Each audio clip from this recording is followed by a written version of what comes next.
그리고 4차 십자군 이후부터 이때부터 본격적으로 베니스랑 루카 지역의 비단 산업이 미친 듯이 발전하면서 말 그대로 이탈리아 반도 전체에 비잔티움 제국의 비단 제조 기술이 유출이 되어버려요. 거의 뭐급이냐, SKT 기술 이 유심 유출 그 급으로 그냥 다 퍼져버린 거예요.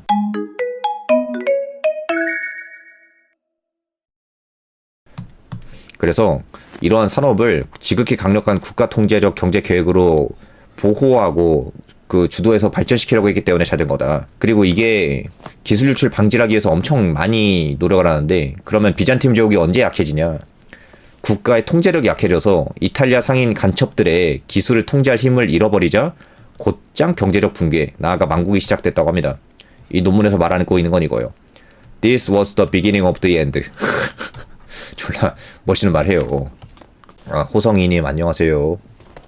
닉네임이 뭔가 의미심장하네요. 아무튼 자, 이거는 아까 전에 계속 말한 건데 다시 한번 요약을 해볼게요.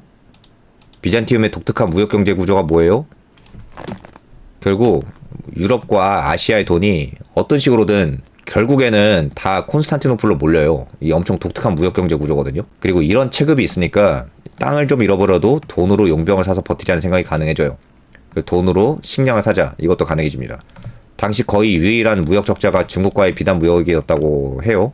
아까 말했지만 비잔티움 애들이 생각해도 중국 비단보다는 퀄리티가 떨어졌다는 것을 인정했다는 것을 나타낸다는 그런 상징적이라고 하는 그런 뭐 해석도 있나 봐요. 아, 박주환님 맞아요. 비단 산업 투자가 제일 성공적이었던 것 같습니다. 맞아요, 지미채님. 미국이 아무리 무역 적자가 나도 결국 달러는 미국으로 오니까 전혀 상관없는 건데, 얘네들도 계속 말했지만 아무리 식량을 외부에서 사와야 되고 심지어 용병 집단한테 돈 줘야 되고 그래도 전혀 상관없어요. 왜냐, 용병 집단이든 이집트에 있는 뭐 쌀부자든 밀부자든 결국에는 다시 비단을 사기 위해서 돈 줘야 되거든. 그럼 돈이 다시 결국에는 콘스탄티노플로 와요. 로마 지역에서 인삼거래 됐냐고요? 그건 잘 모르겠네요. 맞아요. 근데 요게 요즘에가 아니죠. 좀 생각보다 좀 과소평가가 되고 있는 게 있는 것 같아요. 그 서로마 제국 몰락하다 보니까 궁금해가지고 찾아봤는데 뭔가 흥미로운 게 있었습니다. 자, 여러분, 오늘 방송 제목이 이거잖아요. 이탈리아 상인들은 모두 간첩. 이거 진짜 맞아요. 이거 진짜 이탈리아 애들이, 이 중세 시대 이탈리아 애들이 진짜 깽판을 다 치고 다녀요. 진짜 온갖 깽판을 다 쳐요. 자, 이탈리아 상인들은 모두 간첩이 너무 많습니다. 이게 말이 안 되거든요, 진짜로. 이게 거의 진짜 지중해 짱깨예요, 진짜로. 아, 구이유에이님, 라틴 제국이 저 비단 공장 지역을 못 먹었던 것 같은데, 그거 상당히 날카로운 지역인데, 비단 공장이 있는 지역은 베네치아가 다 가져가요. 이 제국을 8분의 3이 라틴 제국이고 8분의 1이 그 베네치아가 되거든요. 그 베네치아가 먹은 땅이 비단 공장이 있는 지역이에요. 그때 다 가져가는 거예요. 요 지도가 있네요. 라틴 엠파이어가 쭉 있네요. 테살로니카 여기 있고, 제가 어디서 자료를 봤는데 제가 알기로는 베네치아가 비단 공장 있는 지역 하나를 얻어갔어요. 그거를 봤어요, 제가 자료에서. 그래서 지도는 잘 모르겠네요. 라틴 엠파이어 하면 이렇게도 나오고 그러거든요. 근데 제가 알기로는 베네치아가 비단 공장 있는 지역을 슬쩍 이렇게 가져갑니다. 맞아요. 그리고 베네치아가 그렇게 먹은 다음에 여기 지역 이제 쓸모가 없어, 그 기술 유출할 거 간첩질 해가지고 다 가져갈 만큼 가져가면은 그 땅에 솔직히 없어도 되잖아요. 관리만 어렵고. 그때 그냥 비잔티움 제국 다시 생겼어? 니네 가져가고 그냥 퇴탑니다. 얘네는 진짜 거의 암세포거든요, 진짜로. 진짜 암세포예요, 거의. 얘네들이 진짜 음험해요. 이게 장사도 로마 놈들이 하던 것처럼 피대스하게 안 하고 그냥 어떻게든 기술 빼먹고 간첩질하고 그 커뮤니티를 만들어가지고 권력이랑 영향력 행사하려고 하고 거의 그렇게 된다니까요. 어떻게 이런 놈들의 선조가 로마인지. 자, 보면은 비단 무역 특구를 만드는데, 이거 여기 말고 요거부터 한번 합시다. 그래, 요거부터 한번 해야 될 것 같아요. 자, 이탈리아와의 관계와 경제력 쇠락이 있습니다. 그러니까 비잔티움 제국의 비단 산업이 이 이탈리아 놈들이랑 엮인 다음에 이제 망하기 시작해요. 거의 중국인이랑 엮인 기술 기업들 다 망하는 약간 그런 느낌이거든요. 이게 왜 이게 오버랩이 되는지 모르겠는데 거의 진짜 똑같아요. 이게 비잔티움 제국이 2차 만지케르 전투에서 패배를 하거든요. 이때 알렉시우스 1세 콤네노스가 베네치아랑 동맹을 체결합니다. 만지케르트 전투 그냥 지도만 한번 볼게요. 이런 지도가 있는데, 아주 쉽게 요약하면은 셀주크 티르크가 침입했다, 비잔티움 제국에. 근데 비잔티움 제국이 못 막았다. 그래서 이쪽을 다 내줬다. 이런 상황이 되는 거거든요. 근데 이때 보면은 이제 국방력이 좀 어떻게 보완이 돼야 되잖아요. 그러니까 얘네들이 아까 말했다시피 비잔팀 제국이 아까 전에 말한 것 같은 이런 구조를 가지고 있었잖아요. 곡물을 사오든 용병을 쓰든 아무튼 결국에 금은 콘스탄티노플로 다시 유입이 되니까 이번에 베네치아 애들 얘네들 해군이 세잖아요. 해군 용병을 좀 쓰려고 얘네들한테 야 너희들한테 비단무역 특권이랑 무역 특구 같은 거 보장해 줄 테니까 해군 좀 빌려줘 라고 하는 겁니다. 그렇게 이제 주하인마에 빠지는 거거든요. 이 금인칙서를 발급하는데 이 금인칙서를 발급한 게 이제 암세포가 됩니다. 이게 암세포예요. 이 이탈리아 놈들이 들어와가지고 이제 비잔티움 제국의 비단 산업이 잠식이 되기 시작합니다.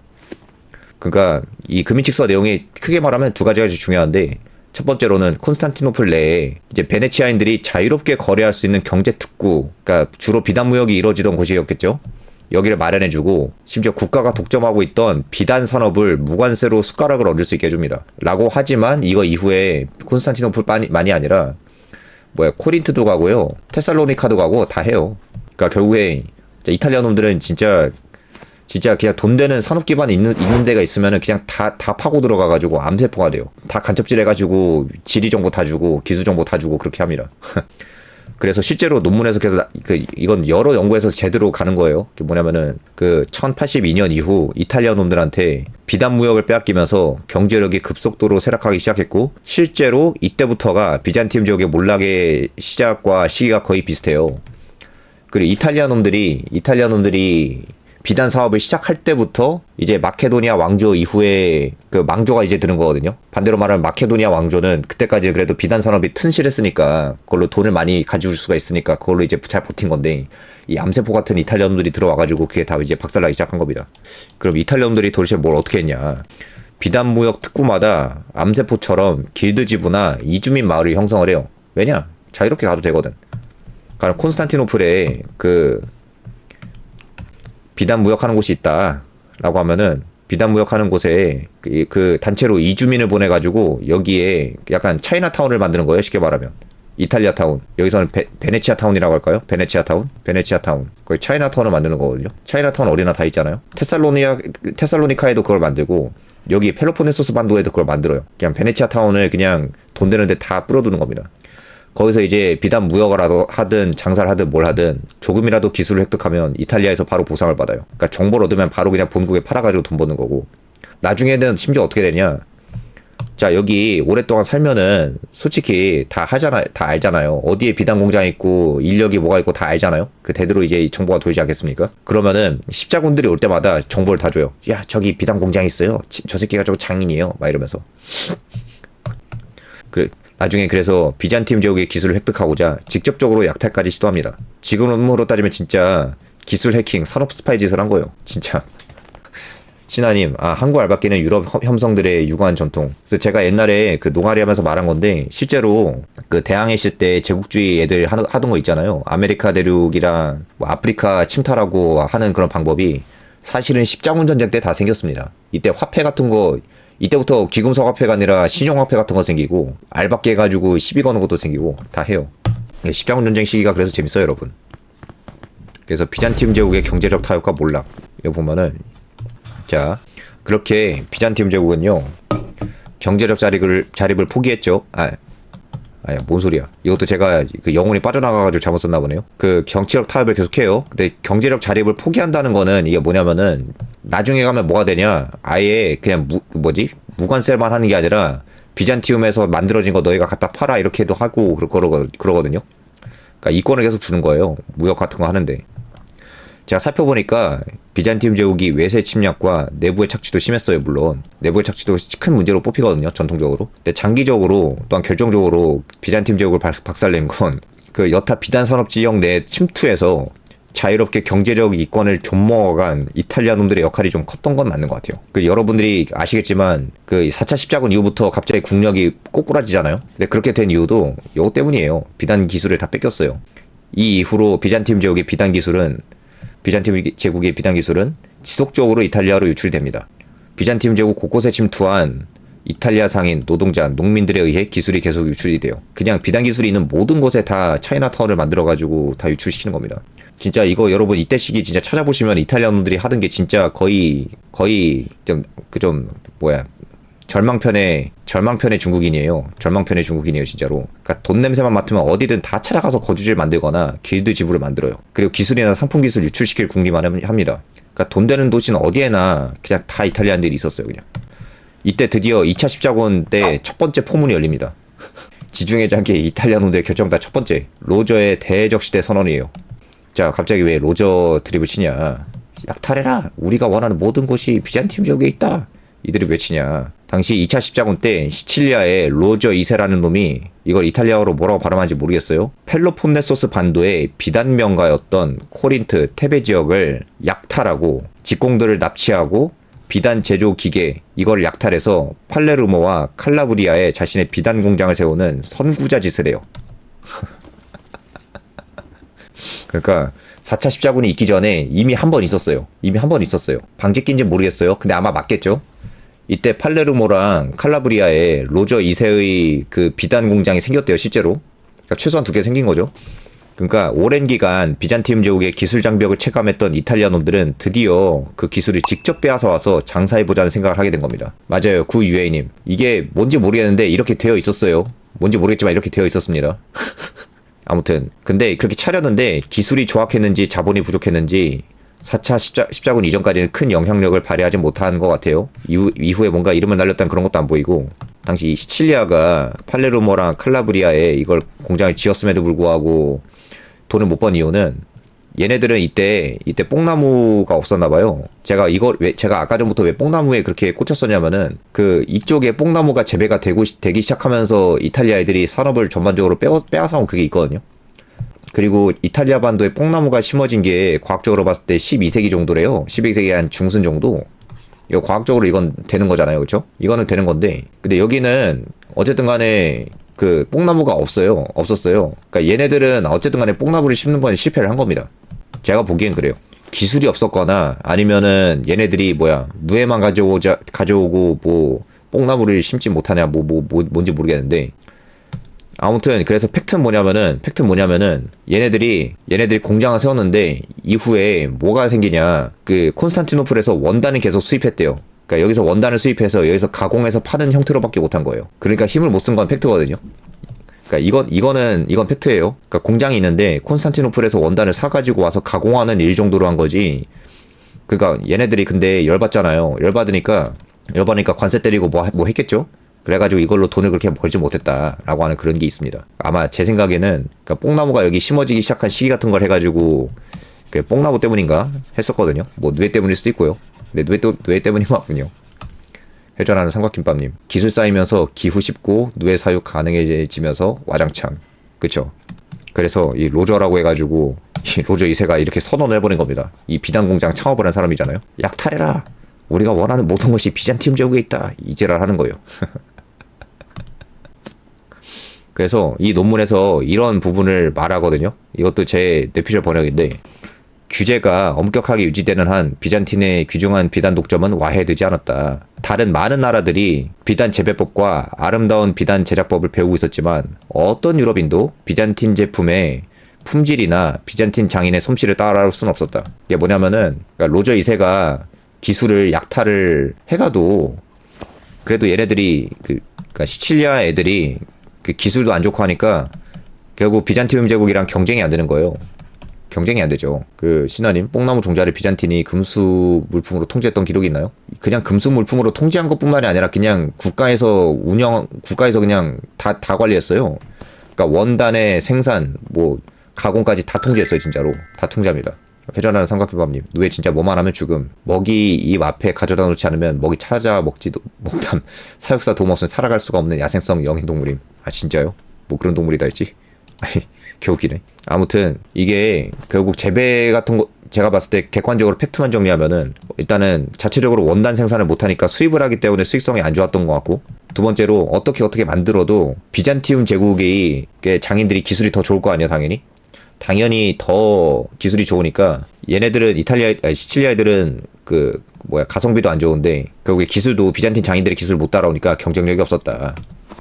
클리엔텔라님, 맞아요. 비단이 당시 반도체 산업급이었던 것 같아요. 신하님, 근데 이거는 실증적으로 아주 많아요. 이거는 아예 영역을 다 나눠가지고 다 통제했다니까, 국가가. 완전히. 그리고 재료 공장 같은 경우에도 콘스탄티노플에 뭐 어디에만 짱박아 놨다고 하는 것도 있고, 그러니까 통제하는 관직도 있었어요. 이거를 얼마나 이거를 금지를 시키고 통제했냐면은, 그 원단 생산해서 들어오는 거, 그 관리하는 거랑 뭐랑 이거를 다 관리하는 관료가 다 있었어요. 진짜로. 맞아요. 진짜 반도체 공장 관리급이에요. 진짜로. 맞습니다. SKT 털렸어요. 털려서 U+로 바꿨습니다. 결국에 2차 십자군 때 또 그렇게 유출돼가지고 상당히 뭔가 불안했는데, 이제 드디어 그 사건이 일어납니다. 4차 십자군. 그동안 당연히 비잔팀 제국이 그 만만이잖아요.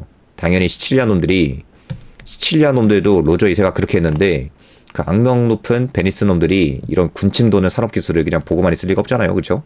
결국 4차 십자군 때 엔리코 단돌로의 지시로 약탈을 당합니다. 자, 4차 십자군이 콘스탄티노플에 오기 전부터 이미 이탈리아인들은 그 비잔팀 지역의 뛰어난 비단 제조 기술에 눈독을 들이고 있었어요. 이 양반이 포문을 열었다고 하잖아요.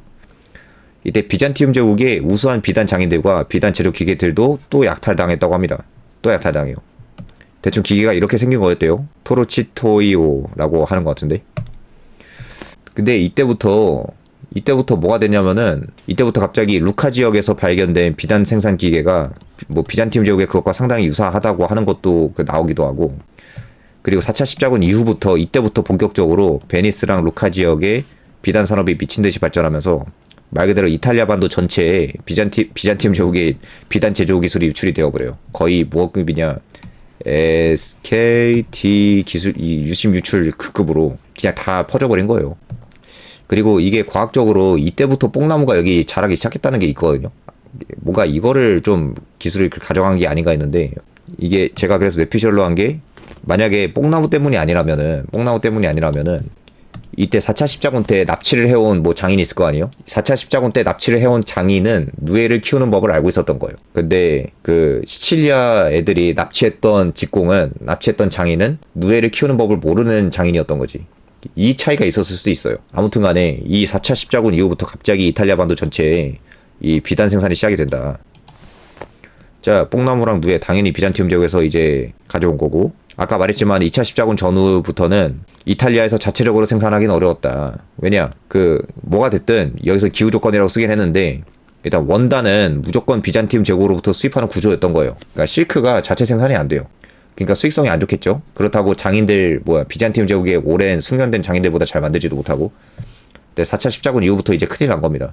흰뽕나무 품종이 플러스 누에가 이탈리아에서 자생할 수 있게 됐어요. 정확히 말하면 이탈리아에서도 이걸 생산할 수 있게 됐어요. 인류가 위대한 걸까? 아니면 산업 스파이가 위대한 걸까? 어떻게 성공했냐? 이거는 강한 뇌피셜이에요. 이건 강한 뇌피셜인데, 비잔티움 제국 출신 직공들이 도와줬을 거라고 밖에는 생각이 안 돼요. 그렇지 않나요? 약간 조선시대에 살던 도공들이 임진왜란 때 일본에 납치이 돼가지고 도자기를 막 이렇게 만들기 시작한 것처럼, 비잔티움 제국 출신 직공들이 돈을 받았던 아니면 뭘 했든 이거를 이제 도와준 거죠. 그 2차 십자군 때도 그닥 성공하지 못했던 걸 4차 후에 갑자기 급속도로 성공시킨다? 이때 당연히 납치가 된 사람들이 이걸 도와준 거고, 그렇게 해서 이제 플로우가 뭐냐면은 이때부터 힘을 못 쓰고 팍 꼬꾸라지거든요. 자, 비잔티움 제국의 최종몰락. 경제력 패권을 완전히 상실해요. 그게 보여요. 제 눈에 보여요. 원래 같았다면 돈이나 재산을 약탈당한다 할지라도 어차피 비잔티움 제국을 중심으로 굳건하게 연결되어 있는 무역망이랑 산업기술의 격차를 바탕으로 돈을 다시 유입시킬 수가 있었거든요. 이게 비잔티움 제국의 경제 패권이었어요. 계속 말하지만 비잔티움 제국이 뭐 용병 집단에 돈을 주든 곡물을 사오기 위해 돈을 주든 뭐든, 뭐 돈을 한번 지불해도 시칠리아 애들한테 곡물을 사기 위해 돈을 줘도 그 시칠리아 애들도 비잔티움 제국의 비단을 사야 되니까 돈을 다시 한번 유출시키거든요. 이걸로 전 유럽에 있는 돈을 다 모을 수 있었는데, 근데 이게 이제 다각화가 된 거잖아요. 그러니까 루카 지역, 베니스, 그리고 시칠리아까지 한다고 하면은 이제 지중해 세계에 있는 금이랑 은이 얘네들한테도 분산돼서 이제 들어오는 거잖아요. 그러면은 이 비단 산업으로 국방이라 이런 거를 다 이제 버티고 있던 애들이 이거 다 이제 꼬꾸라지는 거죠. 지미치 아니고 지미세님, 제 생각인데 비단 제조업자들을 대우 안 해준 게 아닐까요? 지금 생각해보니까 또 그러네. 또 그럴 수도 있겠네요. 그래가지고 자발적으로 또 도망을 갔을 수도 있는 거고, 누에 키우는 방법도 괜히 그래서 더 알려준 거고.